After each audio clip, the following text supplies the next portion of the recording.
2 years ago, my perspective completely changed when we founded Silicon Brighton.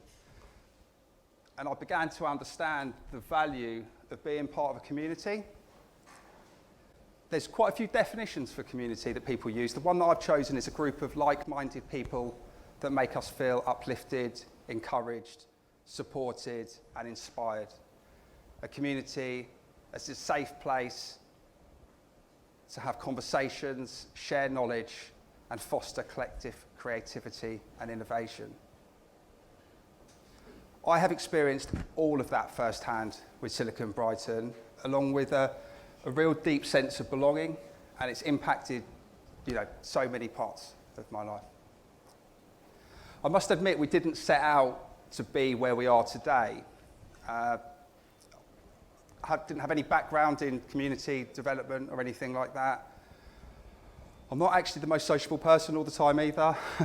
But what I did feel we had with our home is a culture buzzing with creativity, entrepreneurialism, social responsibility. Transport links are good, great universities. We've had some seriously great business successes here, but just didn't really feel like we were punching at a level I felt we should be. There's things that didn't sort of add up. We had thousands upon thousands commuting up to London, but at the same time, companies were scaling up and leaving Brighton. Just didn't quite get it. Investors weren't really taking much notice. And we had some really great sessions and opportunities for personal development down here, which were run by some amazing people, and there's a few here today, but they just weren't being as well attended as we felt they could be. We didn't really have a plan on what we kind of wanted to do. We just had a gut feeling that if we could bring together all the amazing people that we knew, so all the companies we knew, all the technologists we knew, and just the people that we knew, that great stuff would happen. And just off the back of that, it would snowball, and it did. We started by running large digital events, and people came, loads and loads of people. And I started to meet really amazing, incredible people too, and they had experience and lessons to share with me that I'd never had before with having my head down doing the job for 10 years. Funnily enough, at the first event we had, someone I met's in this room today, Dan, sitting over there. Put your hand up, Dan, so people know who you are. Dan's our new MD now, so Dan runs the company for us. And he is doing a damn sight better job than I ever did. I think our staff actually like working for you, mate. That's surprised to me. The success with our events led us to help existing groups grow their numbers. What started as an initiative to help the region fulfill its digital potential grew into a community of thousands upon thousands of like-minded technologists. It grew to us currently now helping the facilitation of 16 meetup groups. They're not all there, they didn't quite look right all on the slide, but they're 16, and that'll be 20 by the end of the year. We've also driven communication between lots of companies for them to understand the value of learning from each other, supporting each other. To date, we've run over 150 events, and we've given a platform to hundreds upon hundreds of speakers at a time where support of those around us has never been needed more. A period where every part of our life has been affected, our home, our work, our health, both physical and mental. We've also done some other cool stuff. We've raised thousands for our local NHS. We built a community hub to connect everyone in the network together. So anyone who joins that can reach out to everyone else. You don't need to go through us, it's all there. And we also created earlier on in the year an initiative called Our Brighton. We offered support, well, we didn't directly do it, but we facilitated support for the independents in the city, providing them with access to volunteers from the digital community. Over 200 people volunteered, so over 200 people and companies volunteered during that time. We helped over 30 organisations, 30 small businesses. There's quite a few here actually who volunteered, and there's quite, well, I'm not sure how many online. Hopefully it's a few more than 15, but I think there might be a few online as well. I actually haven't had an opportunity to personally thank you all for helping out. You gave up your time for people who really needed it, and you probably needed it yourself as well. So yeah, thank you so much for doing that. And now today, so 2 years since we started Silicon Brighton, our plan is to pool everything. Our plan is to pool all our experience facilitating connections, as many organisations as possible, as many technologists as possible, to work together to ensure that Sussex is a region where everyone feels valued and everyone feels that they have a voice. We're not just going to be talking about the problem. We've all done quite a lot of that. Diverse Sussex has been created because solving the diversity problem in tech requires a collective effort across companies and across sectors. Some of you here are doing some incredible work, really incredible work. So this is an opportunity through this initiative for you to shout about that, for you to get recognition for that work that you're doing.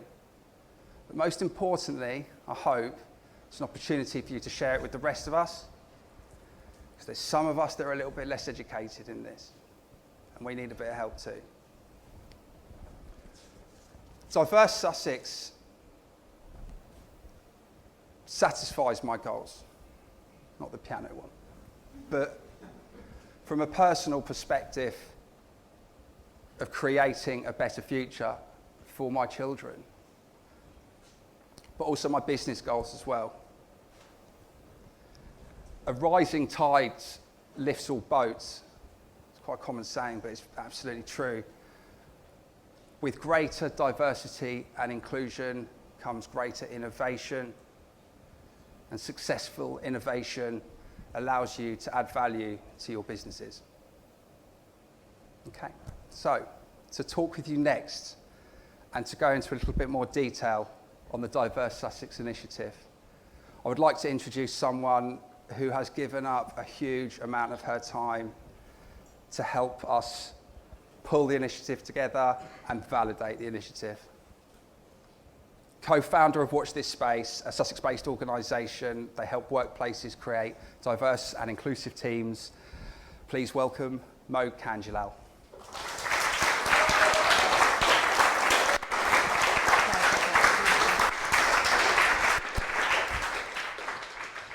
Hello, first test, can you all hear me okay? Yes. Thank you all so much for coming. When we organised this event, we were never quite sure how many people would join, either online or in person, so it's fantastic to see everyone here. A bit more background about why we're here and why we're with Diverse Sussex. So my background before more recent work history was in tech corporations, global corporations. I ran a global team. Not very diverse, tech corporations aren't. If anyone's interested over a drink, I can tell you about all sorts of terrible experiences, terrible things that happened, not just to me. I made a change in my career in sort of 2017, decided to work in Brighton, thought it would be completely different, and it wasn't. It was quite sad to see that, you know, a lot of those same problems exist. I joined the group that run Brighton Digital Women. Some of you, I think, here used to come to our meetups. And that was a community where we met once a month. It was about sharing experiences, giving people the chance to try out speaking, networking, kind of helping each other.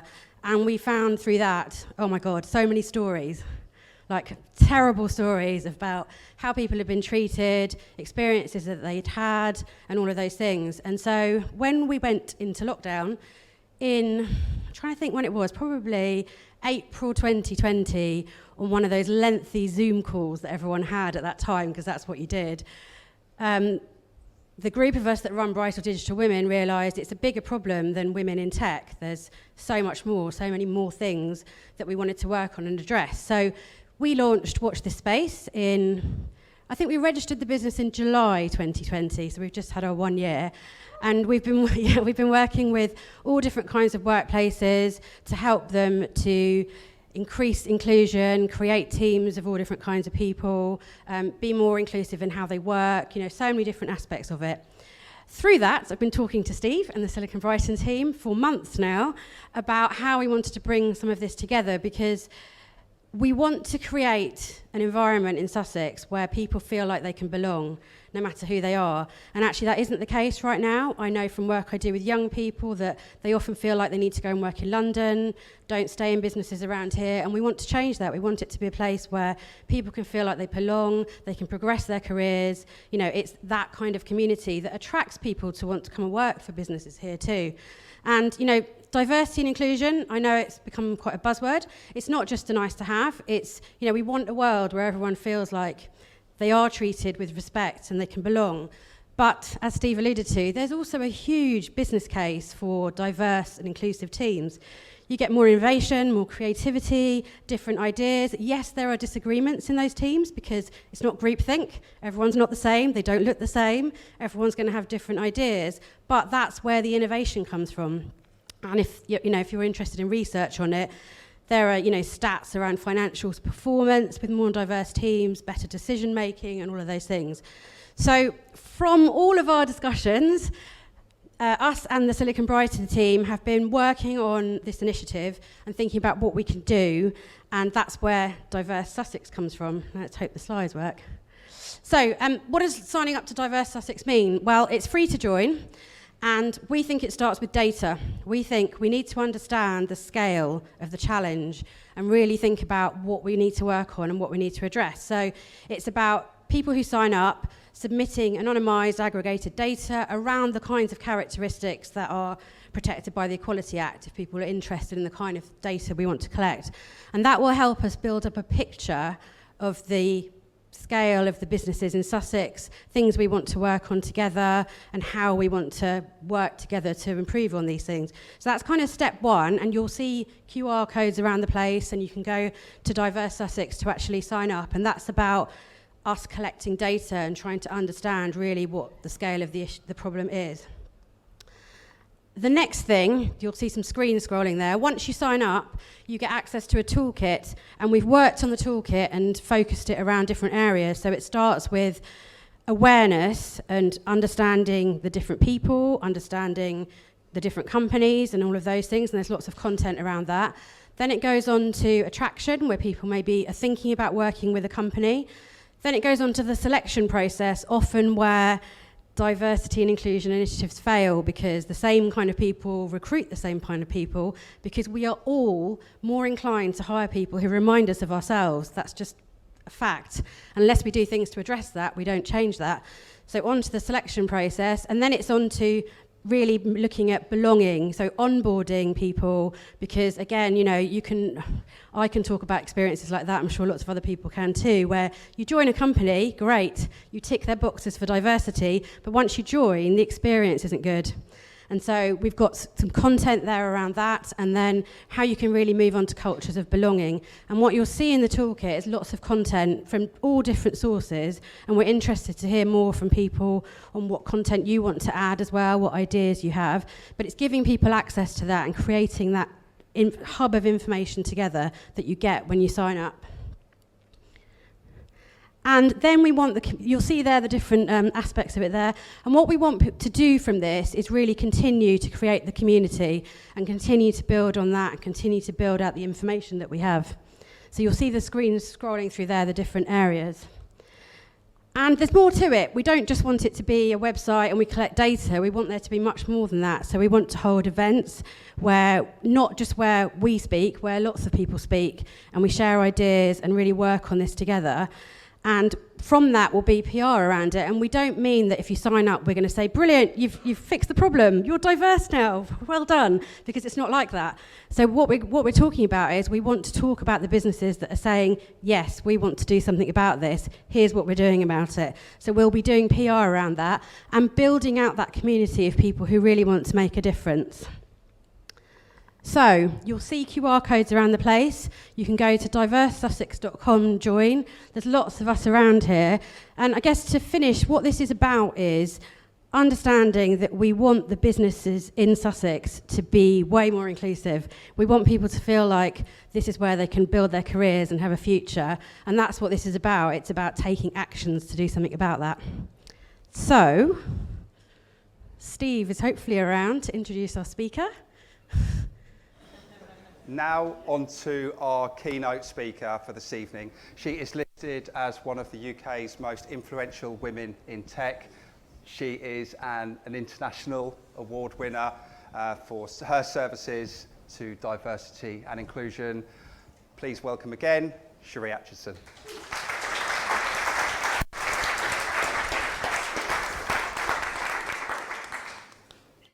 So I'm Sheree Atcheson.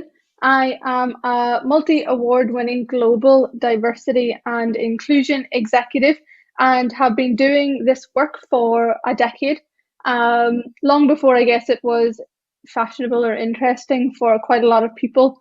And the reason why I started doing that was 10 years ago. Sorry, I'm distracted because I'm trying to make sure that this is working and it's not changing for me.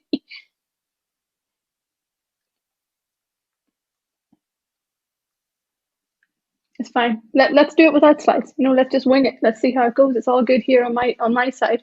So yeah, I've been doing this for 10 years. I've held senior leadership roles at Deloitte across the UK and North-South Europe, at Monzo Bank, which is a fintech in the UK and the US, at Peakon, which is a global experience platform that was just acquired by Workday, and now I'm at Valtech, which is a global design agency. Wonderful. Look at these slides. Fantastic.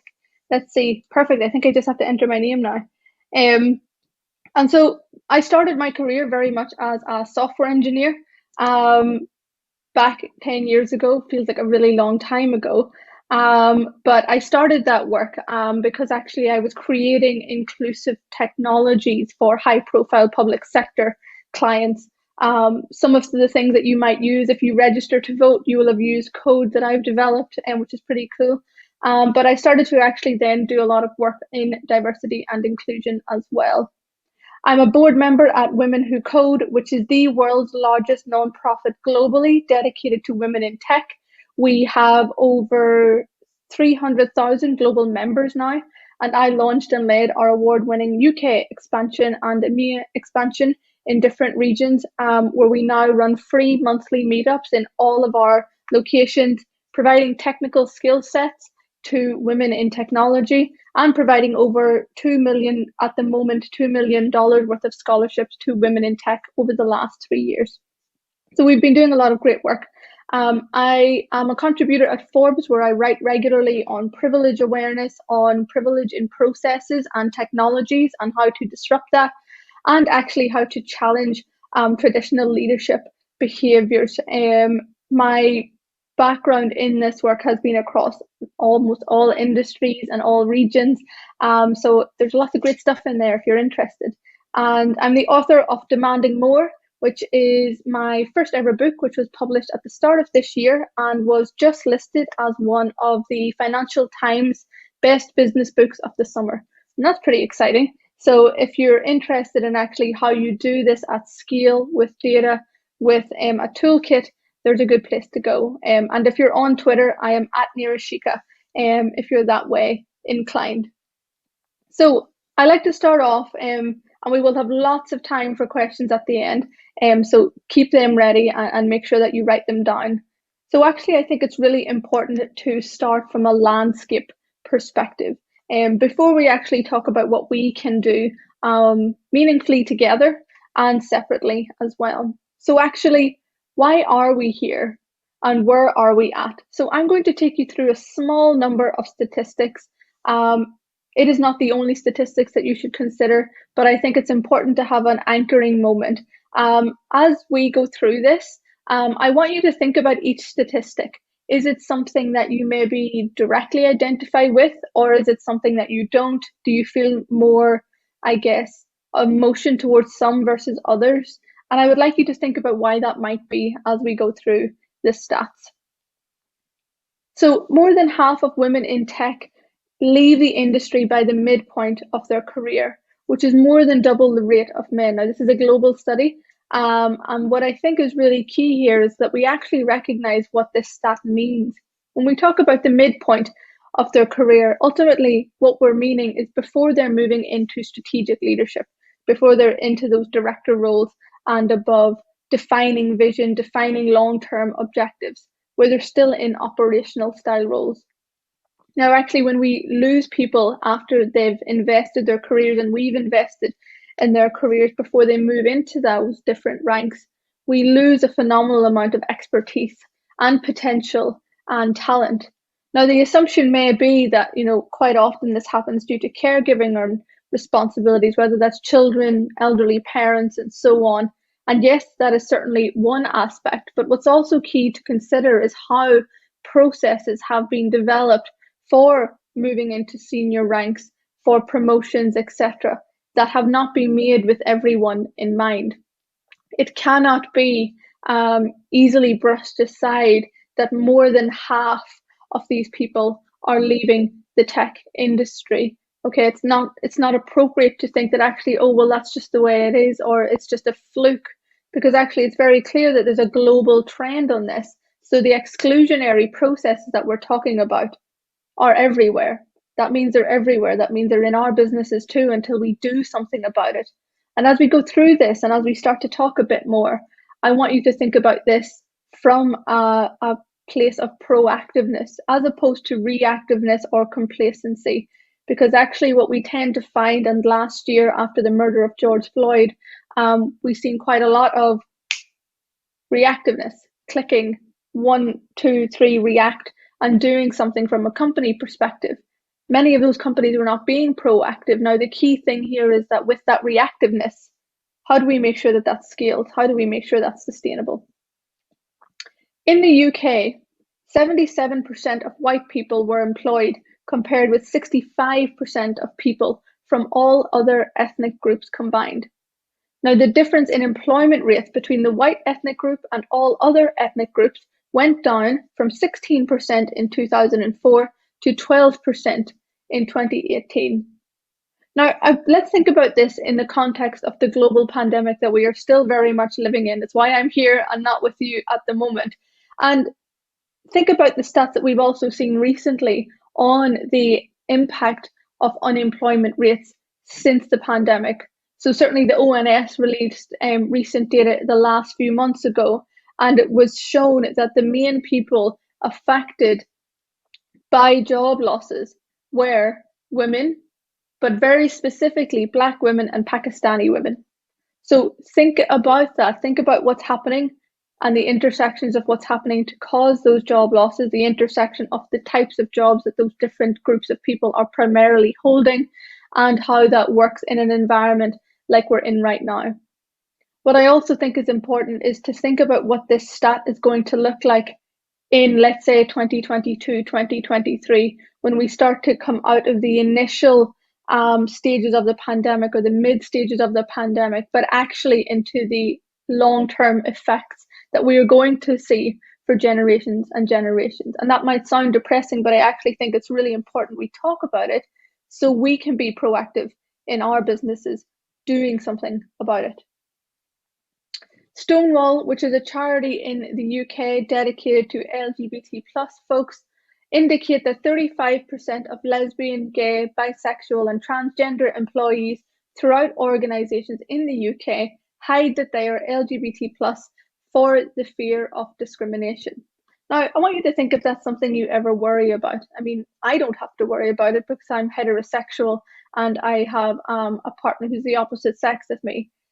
I also want you to think about it from a perspective in business. So one of the things that we worked on quite a lot when I was leading inclusion in Deloitte Consulting was actually how do we ensure we create not just the environment, but actually the nuts and the bolts, the processes and the policies to make sure that we are able to support, for example, LGBT plus folks from all different backgrounds when they are assigned on to, let's say, new projects.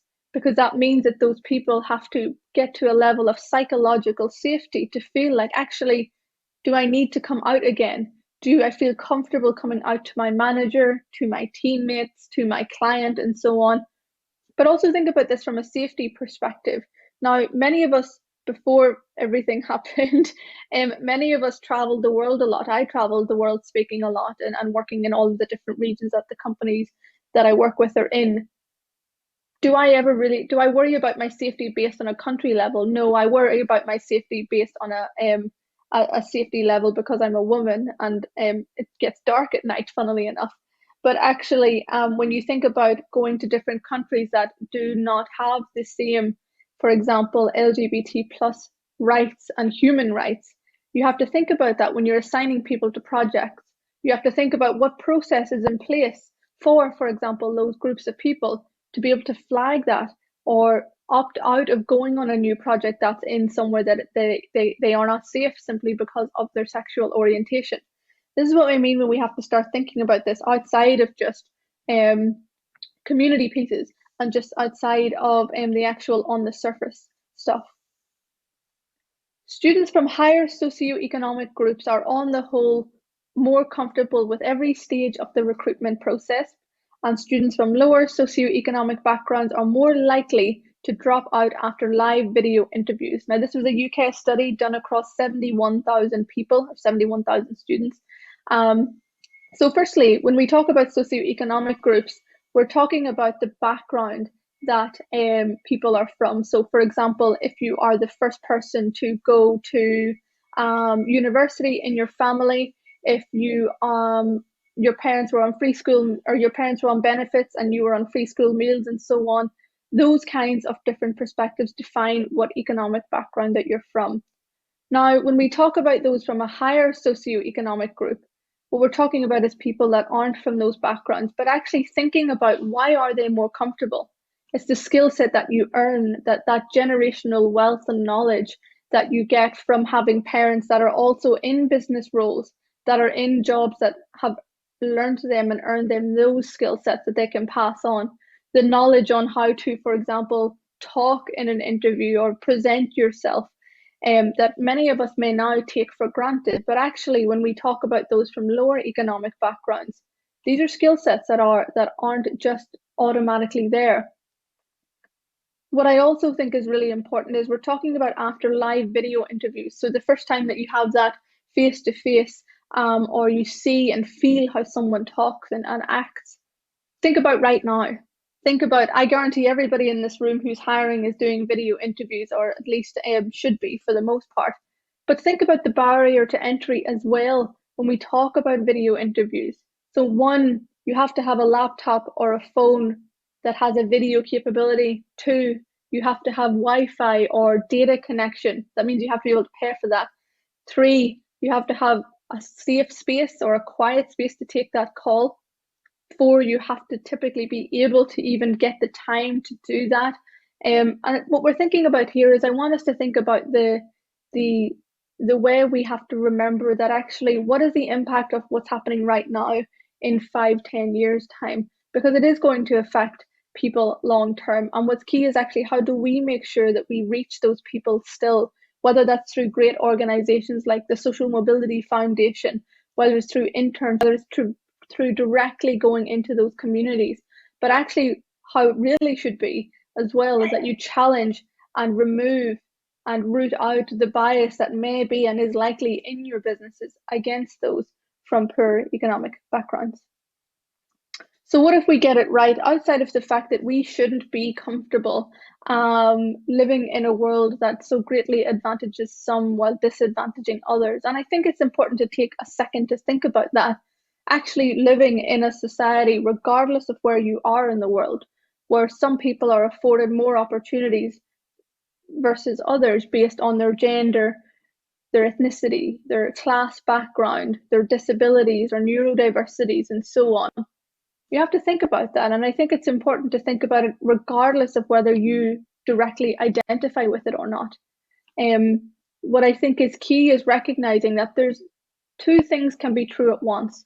Everything I do is rooted in privilege awareness. And if you have read my book or you read any of my Forbes pieces or anything else, you'll see that for me, it's very much about the data analyzing side of privilege. And I guess that comes from me from being someone who has a very technical background and very comfortable in that space. But what we have to recognize is actually you can both be underrepresented and privileged at the same time. The two things are not necessarily mutually exclusive. And before we talk about actually, business benefits, I'd love us to take a moment just to think about that nuance. I would say that everybody in the room right now, everybody listening right now, everybody speaking right now is incredibly privileged, because we're sitting at 7:30 in the evening having a chill time listening to my wonderful accent, hopefully learning something. But actually, we're not doing on frontline. We're not worrying about maybe where the next meal is coming from. We're maybe not worrying about how we get home safe, or maybe we are worrying about that. But what I also think is important is taking it down to the start. So I'll offer my own story and my own background as a way to maybe help you with that. So as you can probably tell, I am Irish. It's not easy to hide. And so I was adopted at 3 weeks old from Sri Lanka by an Irish family in the 90s. My brother is also adopted from a different family in Sri Lanka. So I've had the privilege of growing up in Ireland. Now, where I grew up in Ireland is not it's not a city. It's a very small village or a very small town. And in the 90s, there were not very many people of color there. I guarantee there is no surprised faces in the audience right now at that. But what I think is key to remember here is that there's a huge amount of privilege in that, because that one snap decision of me being able to be put up for adoption has meant that I now am financially stable. I'm an award-winning global leader and so on. I have a half sister back in Sri Lanka that I went back and met, and the lives that we have are very different. But aside from that, growing up in Ireland is a nuanced experience when you are a person of color, certainly in the 90s. So, many people in this room will have the experience of being the only in your team, in your boardroom, in your office. I have that experience as well, by the way. But actually, very few people have that experience in your family, or when you go to school, or when you go to a wedding, for example, and you're the only brown face in the entire venue when you're at a huge family wedding. And I want you to think about what that scenario feels like, actually continually being the one that stands out.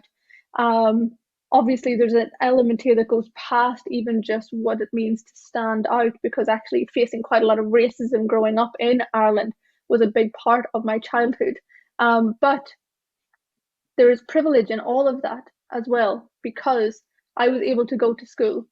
I had food when I went to bed. I had a bed to sleep in. I was able to get grants and bursaries to go to university and grab the access to the opportunities that I had. But that's the key part there. I had that access to those opportunities. Many people do not. Now, even with my parents being disabled and being on benefits, and me growing up on free school meals, nonetheless, yes, there's elements and lots of elements of being underrepresented or underprivileged. But actually, right now, I'm incredibly privileged, because with those access to opportunities, we've been able to do a lot of stuff here. And what I also want you to think about is how this changes throughout your life. I grew up very much in a poor household where it's a very different conversation to the life I live now with my husband and my partner, where we don't have financial worries, where I don't have that worry of actually what happens next week, or having to use a ticket to get dinner and stuff like that. I don't have those worries. I also have the privilege of being a senior leader, and I think that's one of the biggest privileges that you can have, is being listened to. Being listened to is typically usually afforded to leaders. And so it's really key that as leaders, as people in the audience right now, that we recognize that actually you can both be underrepresented and privileged. And that's why whenever it comes to actions that me, you, everybody can do, we all can do them. There is no separation here, because every single one of us has something that we can do to help somebody else. So whilst you're thinking about that, I want to take you through some business stuff, because actually I think it's a pretty important point. Some people are aware of them and some people aren't. I think it's always good to make sure everybody is aware of the same things. So when employees think their organization is committed to and supportive of diversity and they feel included, innovation revenue increases by 83%. Now, innovation revenue is what we're talking about when we're creating new things, when we're getting challenging perspectives. I describe my job as putting friction into the way people work and friction into decision making. At the most base level, that's what it is, because I am stopping people through different measures and so on to think before they make a decision. Likewise, when we look at inclusive organizations, they are 2 times as likely to exceed financial targets, 3 times as likely to be high performing, 6 times more likely to be agile and innovative, and 8 times more likely to achieve better business outcomes. This is a report by Deloitte called The Diversity and Inclusion Revolution. It was done a number of years ago, but definitely go and read it. Because again, the key thing here is that there are benefits. And whilst I think a lot of people will talk about this work and say we should do it because it's the right thing to do, and we should also know that there are business benefits to this too, and it's not bad to talk about that. Companies in the top quartile for gender diversity are 15% more likely to outperform competitors, and those in the top quartile for ethnic diversity, 35%. I mean, we're talking about conflicting ideas, we're talking about friction, but for me, actually, the real thing that we're talking about is taking different perspectives and ideas and insights onto the one or problem. And ultimately, when we're talking about tech, for example, and technology, that's what we're doing. We're trying to create 1 or 2 solutions that work for all of society. How are you going to do that if you don't actually have those perspectives? Whether that's through user research if people are not in the room, whether that's through different means if those people don't and aren't represented in your company, there are ways that you can still do that.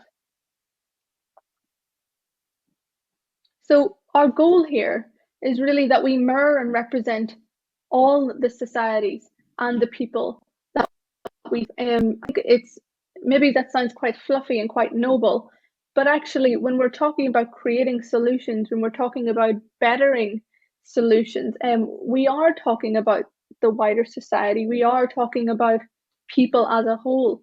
And actually I'd love for you for just a second or just a moment to think about when you talk about, even when you read that sentence of people we serve, what immediately comes into your head? What people are you immediately thinking about? Are they people that are very similar to you? Is it different? Is it not different? Why do you think that is? But actually think about the initial thought that you had when you think of people. And I think it's really important that we take stock of that. I think it's heavily influenced by how we are raised and where we are raised and by whom we are raised, but also around the environments that we are in as well, and the environments that we make sure we put ourselves into, the voices that we listen to and how we listen to them. I think it's very easy for us to, when we think of people or things that we want to make better, we automatically go to, oh, I directly identify with that problem, or I feel like I went through that myself, so I'm going to try and fix it. But actually, this is much bigger than that, because the world doesn't revolve around us singularly as much as many people would like to think that it does. So actually, it's not just about the problems that are about yourself or people you identify with. It's about the wider picture. It's why, for example, disability and accessibility inclusion gets so heavily forgotten, because people create things to be more inclusive out of passion, but actually passion and skill set are 2 different things. What we have to recognize here is that when we create environments or when we create roles and people to go out and do this work, that it must be bigger than just what you identify with, because actually what we end up doing, what I call is exclusionary inclusion, which just benefits you personally, but actually there's still reams of people that are being excluded. And more often than not, that is usually those who are disabled, and certainly when it comes to accessibility in technology as well. So I want to go through some things of actually, what do we need to do before we go to questions? And I want to make sure we have lots and lots of time for questions, because I'm sure there's lots to go through, and I'd love to hear your thoughts and perspectives as well. So actually, what do we need to do? What do I think we need to do?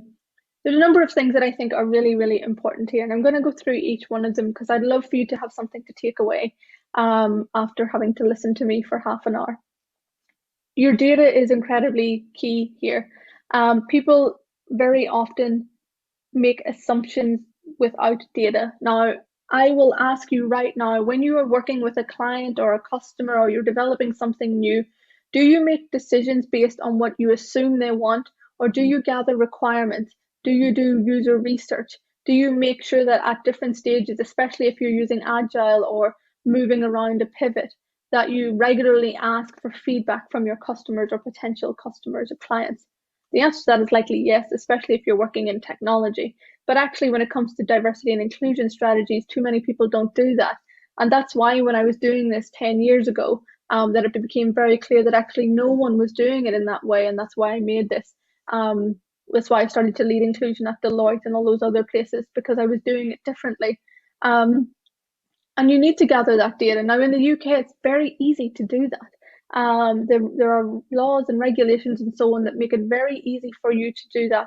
At a minimum, you should be capturing gender, ethnicity, and social mobility data, because what we want to see is the intersections of that data in relation to your overall workforce in your business, your leadership workforce, and then the intersections with those groups in leadership.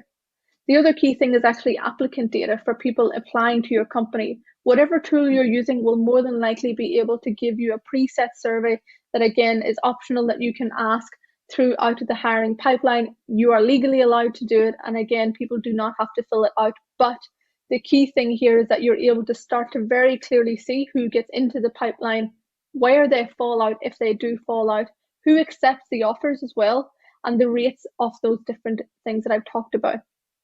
Putting this data together is really key, because actually it's very all well and good to stand up and say, okay, we're inclusive, or we'll create inclusive workplaces, or I'm biased. Well, that doesn't mean anything to me. What I need to know is actually, how do you train, for example, your interviewers and your hiring team on inclusive interviewing practices, and how do you check if it's been working or not? And that means that you have to have interventions. A big part of diversity and inclusion work is interventions. Sometimes people think it's sunshine and rainbows and making everybody hold hands, but actually it's also about when you find that there are people that are being exclusionary, you have to get rid of them. You have to have that conversation. If they're not willing, if this is really important to you around creating inclusive leadership, inclusive businesses, that means if there's people that are not doing that, then they're not aligned to your business strategy. And the same conversation must be had when we talk about people that are underperforming and so on. Engaging senior leadership and middle management is really key here, and they are both very different groups to engage. In my book, I have 2 separate chapters for that, because actually people think you engage them both in the same way, and that's not how it works. Words come from senior leadership and action comes from middle management. In that, what I mean by that is that senior leadership define a vision, set goals on where we are going, and middle management really are the people that bring that to life and determine whether it's successful or not. Now, to engage both groups, what you have to recognize is that middle management need to really be understood in how they bring this to life from an operational perspective, whether that's around quotas, whether that's around training, whether it's around expectations and so on. And senior leadership must be advocating for and giving them that space and time. They also must be educated and brought in a way that makes sense for them at their level, because the two things are very different. Vision and operationalizing something is not the same thing. And that's where this embed accountability comes into place. Accountability is key here, and you probably hear it a lot from a buzzword, but actually what I mean by that is, whose responsibility is this to change X number? Whose responsibility is this to measure inclusion? And actually, what are the repercussions when that doesn't happen? I define my diversity and inclusion strategies in the same way I would define requirements and so on for a new technology project if I was still a developer, which I definitely can't be now. But to do that, you have to define what failure also looks like. Too often for diversity and inclusion work, people will define a lofty goal of X representation for, let's say, women in technology, but actually they don't define what failure looks like. So at what time do we sit down and say, actually, we're not going to reach that goal, and this is why we've done it, like a retrospective? Think about how you do that, and think about who owns this. Again, it's people like me who have the expertise to help deliver and create this strategy, but the ownership also sits with all of the business leaders and so on as well, and make that very clear. Reworking hiring processes sounds like, yeah, of course we would do that, but think about it from a way that is more than just doing partnerships and reaching out to different communities. Think about how you provide interventions if you continually see people not passing through that data pipeline that I talked about before. Think about the mandatory training you should be providing for all interviewers and hiring managers. If you're interested, again, there's some in my book, but I've also open sourced some of the training that I have created and use regularly on privilege awareness, on inclusive interviewing, on intersectional allyship, and so on. I've open sourced all of that when I was at Monzo. If you have a Google, you'll find it. Use it. It's really, really good training, and I've rolled it out in hundreds of companies. So actually think about how you incorporate that into that journey, to make sure that you rework it more than just partnering with women who code, for example. That's not enough. Company processes are really key here around your promotion, your values, your probation, your reasonable accommodations. But the first thing that you have to do is you have to analyze it. Do not go in all guns blazing and just start changing everything, because actually you have no idea what is and isn't working. That data that we talked about at the start, you must overlay that over the top of your promotion rounds, over your people passing probation, for example, and actually around your grievance process, to make sure and determine actually, is that process working for, let's say, people of colour? Do you see a smaller or a lower action-based outcome when a person of colour raises the issue, or the issue is an ethnicity-related issue? The reason why I always do that is because the majority of people that hear grievances, which are your people teams, your HR teams, are typically white, and typically white women. Now, actually, if appropriate training has not been provided, how can we be sure that the seriousness of the issues being raised and the person raising them are really considered? So you have to check this. This is why you got to be rigorous. And again, your values. Inclusion sits across everything. It doesn't sit in HR. I never do an inclusion or a leadership role that sits in HR, because that's not my work. My work is business strategy. And what's really key here is actually, how do you make sure that your business strategy has inclusion like this, like intertwined into everything? And your values is a great place to start. At all of the different companies I've worked, one of the first things, or in the first sort of year of the strategy, it's really about analyzing the values that we have, checking one, if they're fit for purpose, and two, then looking at how you incorporate inclusion through all of them, making it very, very clear around actually, how do you live that value in a way that we need you to, in the way that really works for everyone. A great example of that is, for example, a hiring matrix. How do you rate people from a competency-based perspective against those values? Because actually what we're trying to do there is structure is inclusion, because it's not vague, it's not open for interpretation. It's very, very clear, and there's no room for people to misinterpret because you are specific. Sometimes that means being over specific, but actually I think that's a good thing. Something that's really important to me is transparency. And one of the reasons that I do this very differently, or one of the ways I do this very differently, is that all of the work I do is very transparent. It was one of the reasons I've left companies, because they weren't willing to be transparent enough. Because actually, if you want to only keep your D&I data internally, just because the numbers aren't good enough, I'm not going to work there. It's not good enough to do that, because there's a wider piece here. Internal and external transparency is really key. Start to define a comms plan of actually how and when will we share what we're doing internally. Ideally, that's every quarter, to make sure that you have enough time to impact and have initiatives that are impactful while still keeping people on the journey. I always suggest you have a larger annual update externally as well, and that should be honest. You'll probably do something after this, and maybe you'll see some of your data and actually it's not that great. That's okay. We know it's not going to be that great. It's about what you do with it next. And the transparency piece is really important in that, because you cannot bring people on a journey if they're not rooted in the journey. Think about it yourself. If somebody says to you, oh, we're going to go to this new place tomorrow. Well, where is the new place? How are we going to get there? Do I need to drive? Are you going to drive? What's happening? Actually, I don't know, and maybe I'm not so engaged on going somewhere that I have no idea where I'm going. Think about it. I know it sounds like a silly example, but actually, this is the same thing. We're talking about getting from A to B and bringing people on the journey. Intelligent listening is really key. Now, people all too often, when they do diversity and inclusion work at companies that are bigger than, let's say, 50 people, do listening sessions. That means like group sessions, one-to-ones, and so on. That doesn't work. It does not scale. What that means is that you're creating a point in time understanding of what that person at that time is saying, if they are willing to put their hand up or write it anonymously once, and so on. What that means is actually we miss the opportunity to listen at scale. Now, it's possible to do that if you're a small company. If you're over 100 people or over 50 people and you're into the thousands, that doesn't work.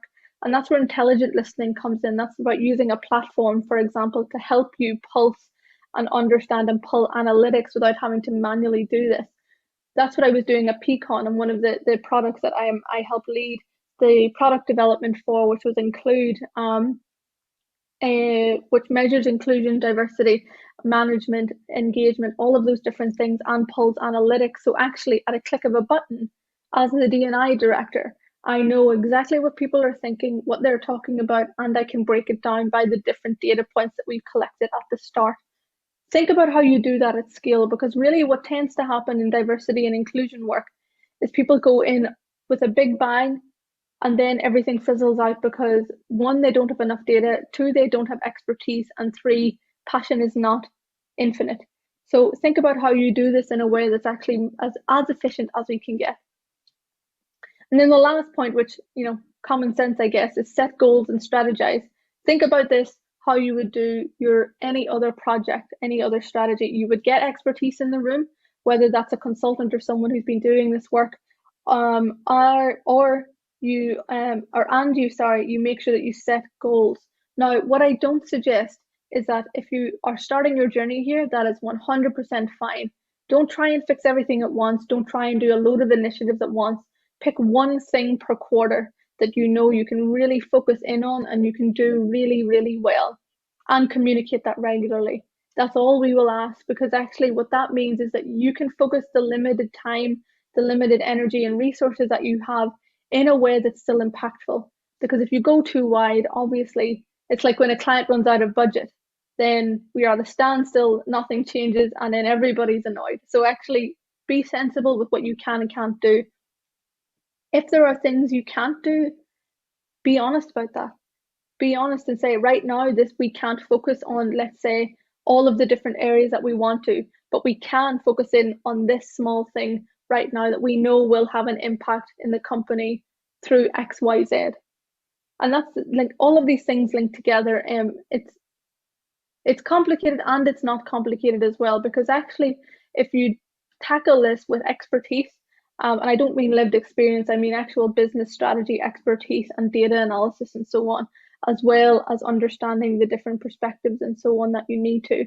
You can do this. It takes time, and I wouldn't be put off sometimes sometimes it takes longer than you would like, but organization transformation can take a hell of a long time. So like I said, my book Demanding More is available literally everywhere and anywhere that you would possibly want it. If you do buy it direct from my web or use the links on my website at ShereeAtcheson.com, I think there's a 30% discount code if you buy from my publisher on there with Demanding More in cap locks. But it's everywhere anyway. If you are interested in breaking down, understanding how privilege manifests in processes and how you can change that, how to engage middle and senior management, and all of the other fun stuff that we talked about. But I would love to go to questions now. And again, after, feel free to add me on LinkedIn. I'm on Twitter. You can get me through my website. But yeah, let's go to questions. I would love to hear if you have any thoughts and perspectives. Right, we're going to go to questions in a second. If you could put your hand down for a second, because we'll start with the remote audience first, if that's okay. Steve. Yeah, hello there, Sheree. It's Steve. I'm hosting the online event. We've got about 30 people who have joined us online, and we've got a load of questions. So I'm going to pass a couple of them on to you, if I may. First one is from Sonal. With regard to HR, how do you think they should help? How do we best bring our HR teams on board? So for me, HR plays a really big role in actually how we operationalize the changes that we're talking about.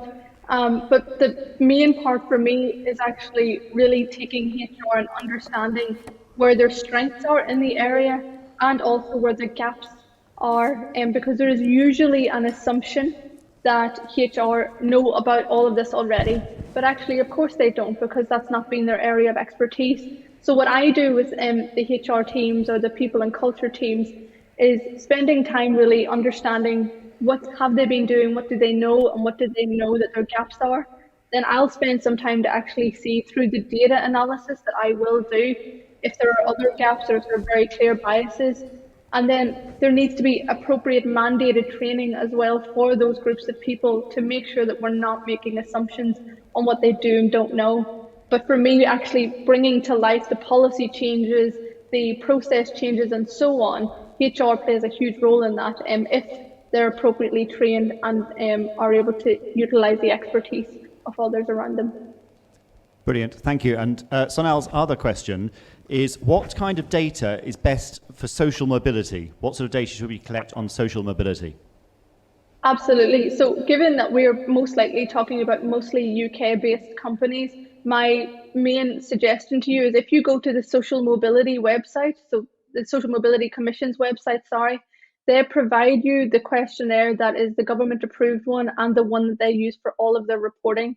So what that will allow you to do is you'll know exactly the questions to ask. It also means that you can participate in the Social Mobility Index, where they will rate you according to the answers that you get as well. But the questions are typically around if you're the first person to have went to university in your immediate family, if you were on any state-provided benefits, if your parents were on state-provided benefits, if you were on free school meals, for example, and questions around that. But the website has literally everything you need. It's a great resource. Super, thank you. And one last question from the online audience before I hand back to Steve. It's from Helen Diplock. Competence frameworks favour the neurotypical. How do you suggest hiring to overcome this? Yes, so what I think is really key is when we define competency-based frameworks that we are making sure that we are recognising how that needs to work for neurodiverse folks as well. And that also means that you have to change it. So when we talk about competency-based frameworks, I think a lot of people make the assumption that we're talking about them in the way that they've been for years, which hasn't been very inclusive, which has been very rigid and so on.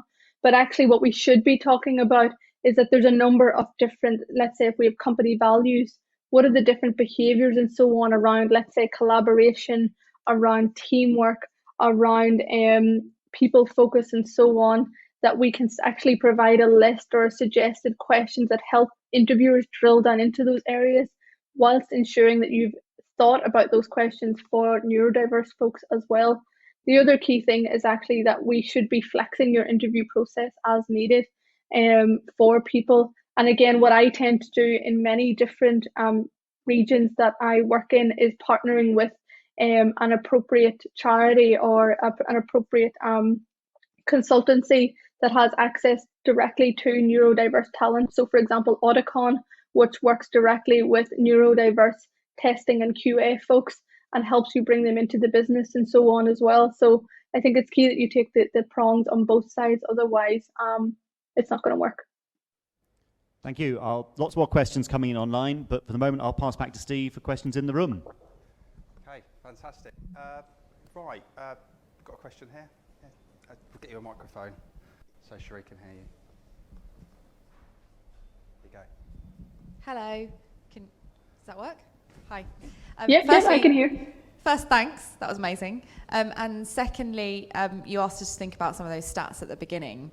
And I think the first one that you came up was about women leaving before they're entering into those senior leadership positions. And I wondered, and I don't know if you can actually decouple the two of these things, but how much of that do you think is related to parental leave and maternity policy, and how much do you think is related to culture? Which is why I don't think you can necessarily decouple them, but I'd be interested to hear your opinion. Yeah, I guess, in my opinion, is very closely aligned to yours. I don't think you can decouple them because realistically, when we talk about the benefits that companies provide, they are typically defined around how and what employee base the company has and what they do for those different groups of people. So I'll give you a great example. Obviously, in a big four, maternity benefits are very well thought out and dedicated to making sure that there are programs transitioning back in after parental leave and so on, because a huge portion of the workforce are people of that age group or people that are going and having kids in whatever way makes sense for them. Let's just compare that to a startup where actually all of the founders, for the most part, are mid 30s or early 30-year-old men who have also created quite a young workforce around them. Most people in that business at the early stages are not having children. So actually, when it comes to thinking about parental benefits, it's not something that's being considered. But funnily enough, people do get older, shock horror, and actually their benefit needs change, but yet companies aren't pivoting to change on those. And that's what I mean when I said at the start about pivoting your strategy and pivoting what you do, because actually the benefits you provide now are for a very specific culture that you may have in your business, but people will change, and the pandemic has showed us that benefits must change. And I think that's a really important point that organizations must recognize, especially when it comes to caregiving and parental responsibilities and the benefits that are needed to really support those groups of people. Okay, cool. Thanks, Sheree. I've got a question of my own, actually. We work with lots of companies, and quite often there's lots of white guys in a room. Why that is, the common explanation is we have just not been able to attract women to work here. We've just not been able to attract anyone from any minority groups here. And what would you say to them in that case? I think it's very easy to say that people you just can't find people. But actually, what have you really done to try? And this is where the accountability piece comes up, like I talked about before. It's very easy to say, we just don't get anyone. Well, okay, then you just haven't got anyone, but what are you going to do about that? And that's where you need to be accountable for the changes that you want to make. And so for me, in that stage, and I hear that all of the time, and my response always is, well, you haven't tried hard enough. Because actually what you need to do is your process rework, a mindset shift, and that leadership shift that we talked about. And then you need to even think about how you reach those people, because what we don't want and what is of no use is reaching people from different backgrounds and bringing them into an environment where they're not set up for success. So it's key that we really work on that piece first. But what I think organizations need to do, if they don't have any or very little diversity in the room, is to really have a long, hard talk about why that is. And that means that you have to accept that you're part of the problem as well. Thank you. And do you think a lot comes down to kind of opening up into new networks as well? So you mentioned Women Who Code, that's not the only place to go to, but what advice would you give to people? You know, we use LinkedIn a lot, we see our first connections. How do we then go outside that? Yeah, I think networks and organizations dedicated to those different groups is a fantastic way to go about that. So there are groups like, for example, Women Who Code, there are We Are Tech Women, there are Black Young Professionals Network, Ada's List. There's a whole host of different groups that are supporting those different types of talent that you can tap into. The key thing is that it's more than just you, for example, partnering or putting money towards it, but also how do you showcase your own speakers internally at those events? How do you provide support and internships or roles for those jobs? So one of the things that we've done, or I did when I was at a Big Four, was that depending, or if people signed up to be interested in a job with us at a conference that we were speaking at, we would promise to give them a first stage interview to actually try and see what can we do to really give those people a chance. So think about it in a different way as well. We don't have to always do things in the same way. think about it in an innovative perspective too. Cool. Fantastic. Right, another question here, and then we'll come to you. So following on from that, my question is one about positive discrimination. I'm a recruiter and I focus on senior and executive roles for technology companies. I fairly frequently have clients say to me, Davina, my name's Davina, obviously, just between you and us, we really only want women for this role because we have a real problem at the senior leadership level and we need to change that. So if you could just send us female candidates or possibly people of colour that are male, that would be lovely. What would you say to that? I mean, firstly, imagine your name wasn't Davina and you just took on this new alter ego to ask that question. Even better, even better. That would be even better. That would be so exciting. So yeah, firstly, I think what's really key here is that we are talking about accountability again. Now, I personally think quotas are a really impactful way to do that if you use them correctly. Now, what we're talking about here is if people are looking diverse interview, what's that called? Slates. So before you even make a decision, you want to have interviewed an array of people to make sure you're getting the best person for the job. If you're really trying to prioritize having diverse leadership, there are people and organizations that will say we really want to hire a woman for this job because we don't have that perspective in the business right now. Organizations set targets for their partner groups, for example. Deloitte is one of them, where 30 by, I think it was 2015 or 2020 or something, they wanted to have 30% of that partner group to be women and 10% to be people of colour.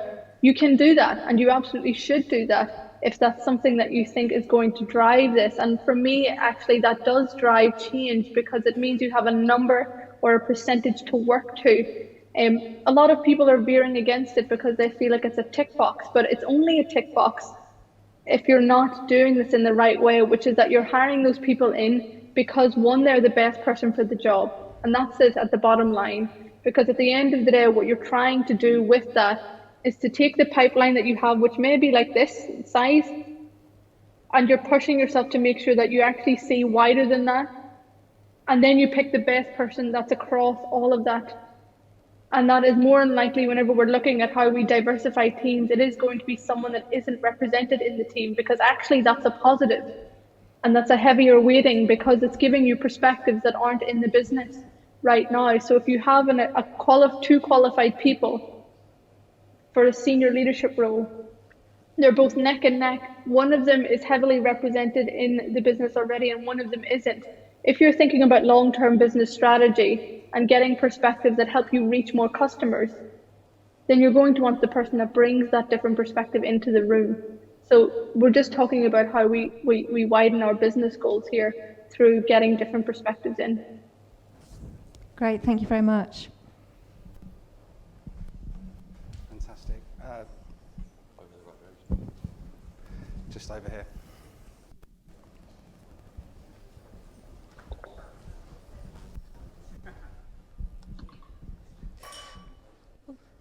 Hello, hi, can you hear me? So you mentioned about the issue with interviewers kind of choosing or having a preference for people who are similar to themselves. And you also touched on, and I just missed it, so I was kind of reaching out again to ask the question, do you have any advice on kind of support or resources that we can use to train those interviewers to avoid those kind of those decisions of choosing people similar to themselves? Yeah, absolutely. So, I mean, you could buy my book, but I've also open sourced that training as well, which you can find for free on inclusive interviewing practices. So in the training that I've developed and I've been using for years, obviously change it every so often, but the core is the same.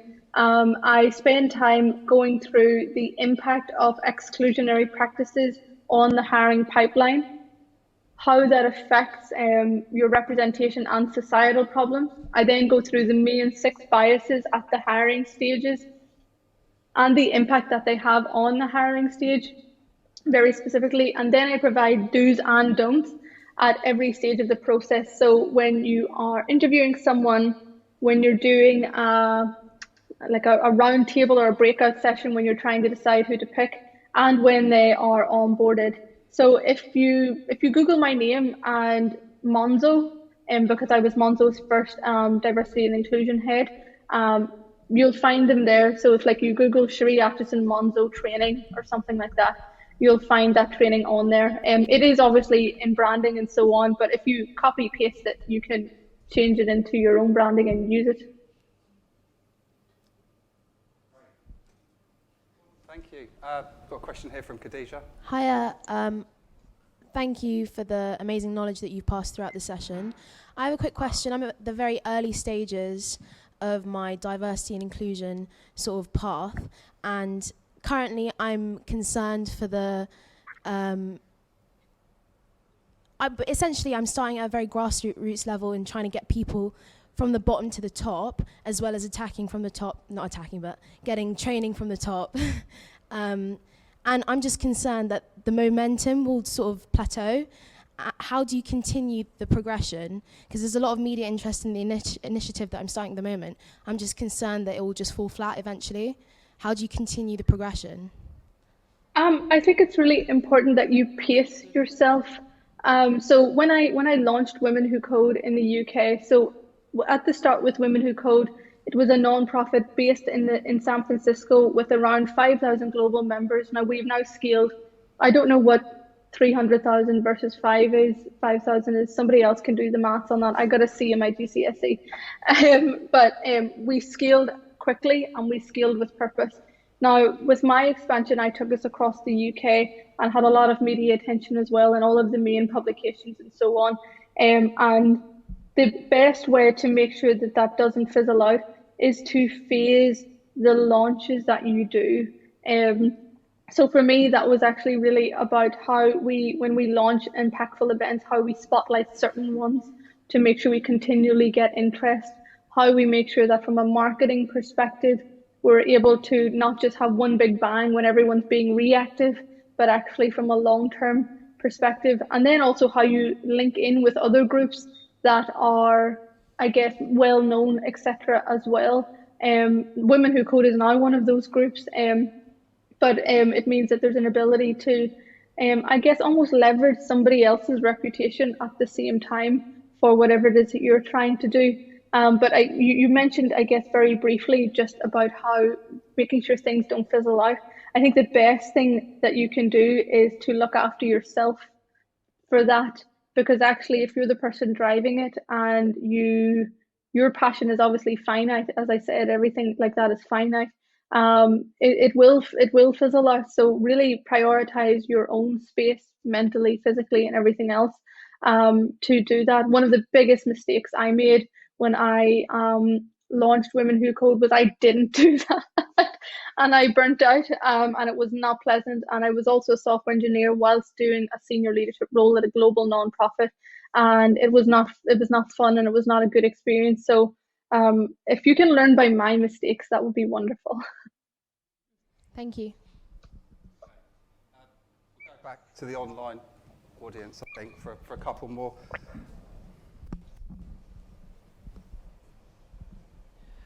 Thank you. So coming back to our online audience, a question from Olayinka Oyenji. How can inclusion be represented to integrate those in social science research to get employed in tech-driven businesses? For example, those of us who consider ourselves as ethicists of technology deployment. Quite a specific question. That's a very specific question, and I will be honest and say I'm not sure what the answer is. I'm also, you know, when sometimes somebody asks you something and I'm not intelligent enough to fully know what the question was, but if you email me that question and I can actually digest what it really means, I am more than happy to try and answer it. But off the cuff, I don't know what the answer to that is. I'm really sorry. That's the first time that's ever happened to me in my 10 years of doing it. Olayinka, we will put you in touch with Sheree so you can actually ask that question direct. And Victoria King from Plus Accounting saying, what's some of the main challenges, but also the biggest successes around diversity that you've experienced?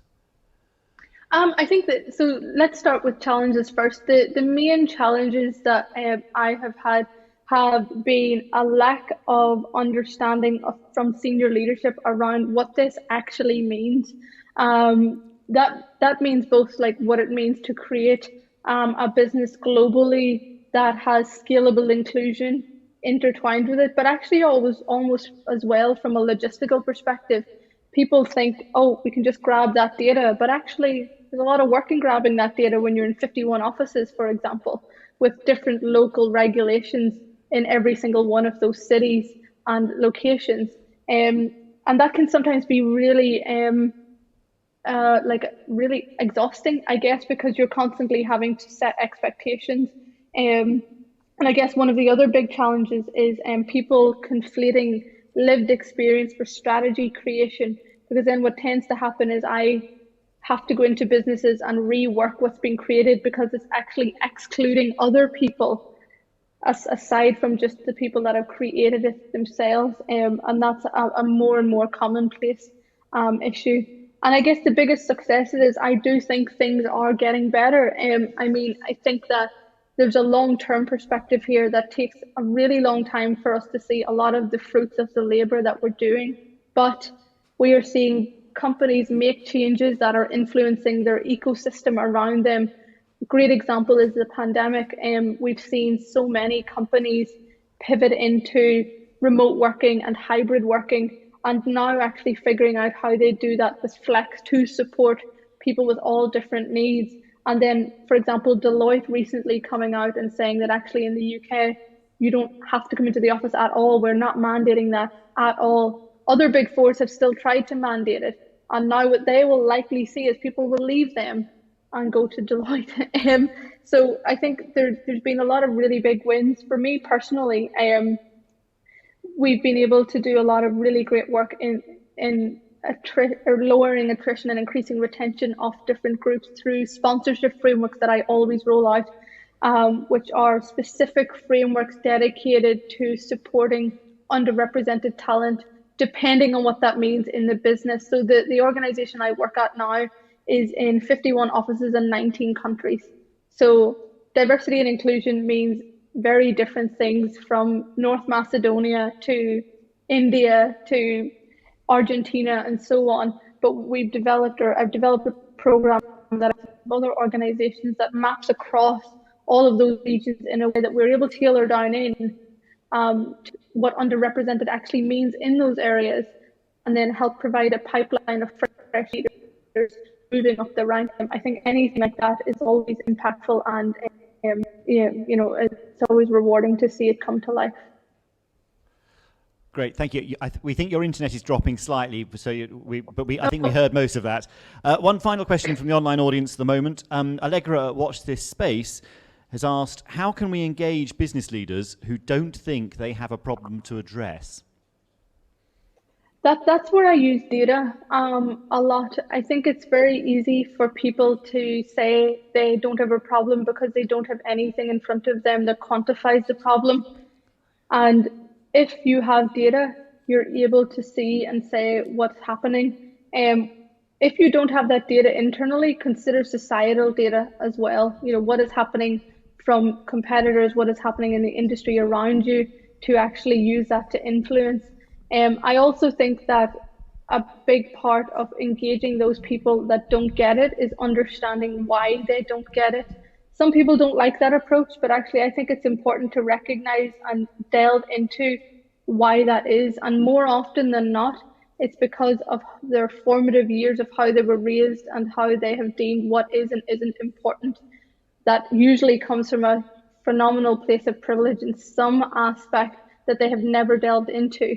And that's why all of the work that I do is rooted in privilege awareness. So at the start of all of the strategies that I roll out, privilege awareness training and privilege awareness sessions are mandated for all senior leadership and leadership to make sure that we get to that common place. Will you get everybody to it? No, you won't. But if you can get like 60 to 70%, you can definitely work with that. Brilliant, thank you. And I'll hand back to Steve for more questions from the room. Okay. We've taken up quite a lot of Sheree's. No, it's fine, don't be silly. Go very soon. We'll have just one more, I think. Someone down here had a question. Yeah. Hi. Hi Sheree, I'm Denise. So I wanted to ask specifically around women. There's a target that's often talked about, which is about getting 30% of sort of senior leadership, sort of middle management positions filled by women. Since women are 50% of the population, I don't get this 30% thing, and I wondered what your take on that was. Yeah, so I think there's a number of things. So I think firstly, there's more than two genders as well. So we have a wider perspective than just men and women as well. Now, that's not the reason that target was set, because I would argue that people creating those targets probably haven't considered wider genders as well. But I think whenever people have defined the 30%, from the research that I have read, it is typically because that is like a pivotal or a moment where things start to shift and change the leadership dynamic. So yes, if you were closer to let's say 45 or 50 or whatever percent that you're talking about, that it would be even more swayed. But 30% is usually the minimum percentage that people start to see that leadership dynamic change when you bring, let's say, more women into the room. And so when targets like that are set, like the 30% club, for example, it's usually so as people have like almost like a minimum to work towards, where they will start to see that shift, as opposed to holding people to, or suggesting or holding people to something much higher that maybe they feel is more daunting and not possible, whereas the 30% is an intermediary. But really what those programs do, and when the research does say as well, is that that's where you want to get to, but that doesn't mean you stop when you do get 30%. It's also really key actually that whenever we do set gender targets like that we remember that women are not a monolith. So one of my most viewed Forbes pieces is on women are not a monolith, and how we have to make sure when we set targets, we are not just viewing women as all one group, but actually intersecting that with ethnicity data, class data, and so on, to make sure that we are not just resting on our laurels when we get to, for example, the 30%. Okay, thanks. I might just squeeze in one last question myself, if I may. We've got lots of people in this room actually, just startups with maybe sort of 2-3 people. If they're quite keen to include a diversity and inclusion strategy from the very start, would your advice to them be? So I think there are 3 things that I would suggest that you do, or 3 pillars. So the first one is understanding what your business looks like in, let's say, 2 to 5 years. So actually what headcount, or what are you thinking about in the future, and how do you ensure that as you hire those different people in, make sure that you don't have a legacy culture? Because what tends to happen at that early is that you hire in your likeness, and it's much harder to fix later on. Oh, my internet's dropping. Oh, I think I'm back now. It's much harder to fix that later on. So prioritize that now. And then the second thing is, like I said earlier, think about 1 or 2 things that, if you're really, really small, 1 or 2 things you do every 2 quarters. So it's actually, you are still doing things, whether that's around creating different groups, whether it's even just around how you define your ways of working that work for everyone, whether it's how when you celebrate those wins that you get as a startup, that it's not just around things like alcohol and so on, to make sure that that doesn't bleed into the company culture. And then the third thing is transparency along the way, regardless of what size you are. The fact that you even talk about this, you should be talking about that with the rest of your employees, even if that's only one other person that's not in that room right now. Set that tone very early on, because if you get bigger, if you scale, you don't want to retrospectively try and change that and fit that in, because that's more difficult. Do it from the start, and then it's a much easier process along the way. And I guess finally, the fourth thing very quickly is start to follow different people from different backgrounds now. Start to put yourself into perspectives in rooms that maybe you aren't used to those perspectives that you're hearing. It's very easy to follow an array of different people on Twitter, for example, to give you those different perspectives as you scale your business. And then that way, even if they're not in the room right now, you're still considering it, so you don't have to do it later. Cool, fantastic. Some great advice there. Sheree, thank you so much for this evening. Really appreciated your time. Great to get here at last. Thank you for coming to Brighton. Thank you. Thank you.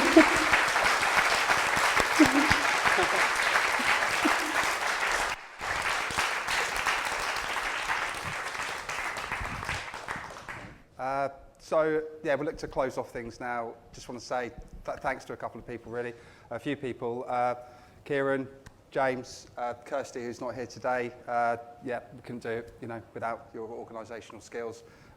Team from James Chase, thanks for coming along to help out. Obviously Mo, of course. Sheree, who's gone, but she'll know. And obviously the audience, really appreciate your time. And yeah, I know it's not easy to get out. And of course, Platform 9. We love you. Fantastic.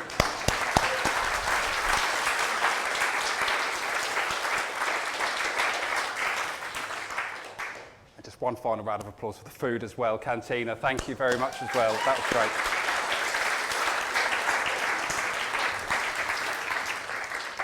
great. Okay.